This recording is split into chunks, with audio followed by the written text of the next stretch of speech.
Olá, voltamos com o Painel Saúde. Eu gostaria, mais uma vez, de agradecer a participação de vocês, nossos internautas, e convidar muito rapidamente o professor Luiz Carlos de Oliveira, nosso colega profissional de Educação Física, mestre em Educação Física, docente da Uninove e também do Celafisques, que é o Centro de Estudos Laboratório de Aptidão Física São Caetano do Sul. O professor Luiz é especialista em atividade física voltada para a criança, e uma das coisas que eu sei que o professor está estudando agora é a relação da atividade física ou da inatividade física em adolescentes e crianças em função do ambiente físico, ambiente escolar, ambiente familiar. Então, Luiz, eu queria te agradecer mais uma vez e já deixar aqui a pergunta para você. Qual que é a relação que nós teríamos da atividade física com o ambiente? Aí você fica à vontade para discorrer sobre o assunto e a gente vai bater no papo. Olá, internautas do Painel Saúde. É mais uma vez um grande prazer estar aqui colaborando com vocês e compartilhando o que nós temos estudado nessa relação da interferência do ambiente na promoção de um estilo de vida mais ativo, mais especificamente na criança, que é o meu foco de estudo, né? Então, como o professor Ailton perguntou, né, de que forma que a literatura tem mostrado que o ambiente pode interferir nessa adoção de um estilo de vida mais ativo ou, pelo contrário, combater o sedentarismo. Então vamos primeiro apontar aqui qual é hoje o grande problema de saúde pública, vamos dizer assim, em termos de comportamento da criança, que é a questão da tela.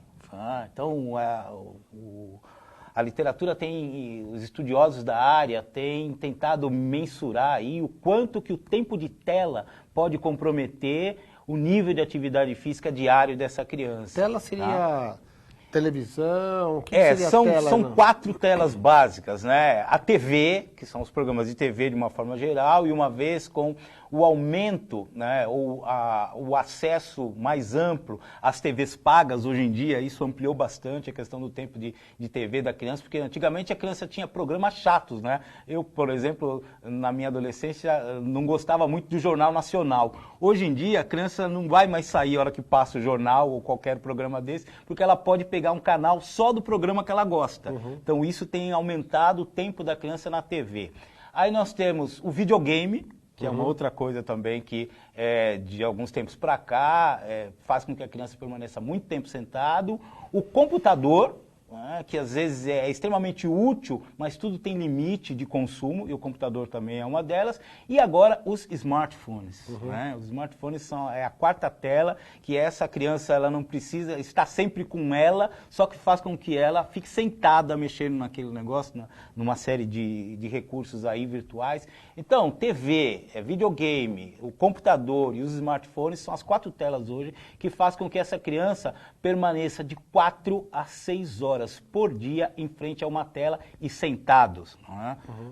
Até porque ficar perante a uma tela e andando pode dar algum problema, né? Então a pessoa, quando está na tela, ela está sentada. Então são esses os agentes nocivos que interferem no comportamento da criança, levando ela a um comportamento que a gente chama de comportamento sedentário ou comportamento inativo. Agora, você acha, por exemplo, que o fato de ela estar nas telas, mas também viver em uma residência que, teoricamente, ela é menor, tem menos oportunidade de iniciativa, é um ambiente ali. Você acha que essas coisas elas vão se congregando à inatividade física? Sim. Uma coisa que é notável na nossa sociedade é que houve uma melhora da condição socioeconômica da população de uma forma geral. Isso fez com que essas pessoas aumentassem o seu poder aquisitivo e hoje em dia não são raras as casas que têm 2 ou mais TVs, inclusive uma TV no quarto da criança. Essa questão da TV no quarto da criança é um complicador, né, que os pais não têm ideia do quão nocivo é a TV no quarto da criança, porque essa criança vai ficar mais tempo no quarto, mais tempo na TV e mais tempo sedentária. Em uma casa talvez menor. E uma casa menor, onde ela tem pouca possibilidade de se movimentar. Então, coisas simples como controlar o tempo de TV, o tempo de tela do seu filho é alguma coisa importante. E aí, nós como profissionais da atividade física, profissionais da saúde, responsáveis responsáveis pela promoção de atividade física, precisamos fazer com que essa informação chegue aos pais. Então, da mesma forma como a nutrição tem sido muito eficiente em falar que as crianças precisam comer mais verduras, frutas e legumes, tomar menos refrigerantes açucarados e tal, nós da educação física precisamos fazer um grande advocacy, ou seja, uma grande campanha, né, de diminuição do tempo de tela das crianças. Então, os pais que num determinado momento têm o controle sobre o comportamento dessas crianças precisam estar atentos a quanto tempo o seu filho passa na frente da TV. Então, o ambiente de casa precisa trabalhar essa questão. Aí nós temos o ambiente da escola, né? O nosso ministério tem metas aí de que a maior parte dos estudantes estejam em período integral até um determinado período, é uma proposta da educação nacional, né? Mas esse tempo de escola também precisa ser revisto, e quanto tempo que a atividade física vai ter dentro desse tempo de escola. Eu não sei se os nossos gestores lá da área de educação estão pensando nessa questão, mas já que a criança tende a permanecer 6 horas na escola, quanto dessas 6 horas essa criança vai poder fazer atividade física? E aí o ambiente precisa ser favorável. Essa criança precisa ter à disposição brinquedos, coisas simples como corda, bola, arco, coisas que façam com que essa criança seja fisicamente ativa. E não achar que aquela atividade é bagunça. Tá? Para isso existe toda uma proposta de planejamento, de organização. Né?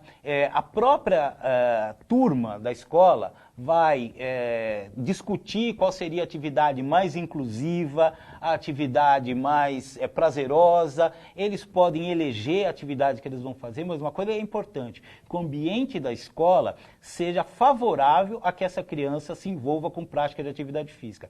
E coisas simples também, como, por exemplo, ter um bicicletário na escola, para que essa criança possa se deslocar para a escola de bicicleta. Tá? Então, o deslocamento é um outro comportamento que pode fazer com que a criança atinja a recomendação que é proposta desde 1995 por um grupo de estudiosos, que determina que a criança, para ser classificada como fisicamente ativa, ela precisa alcançar 60 minutos de atividade física por dia.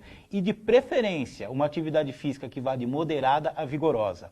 Então, portanto, a escola precisa proporcionar esse ambiente para que essa criança atinja essa recomendação e se enquadre na condição de ser fisicamente ativo e aí gozar de todos os benefícios que um estilo de vida ativo proporciona para a saúde, inclusive para a condição psicossocial dessa criança. Luiz, eu quero te agradecer e deixar aqui já uma reflexão para uma próxima ocasião, que é falar do ambiente urbano, que não daria tempo hoje, mas o ambiente urbano é um fator que também pode criar impedimentos a isso.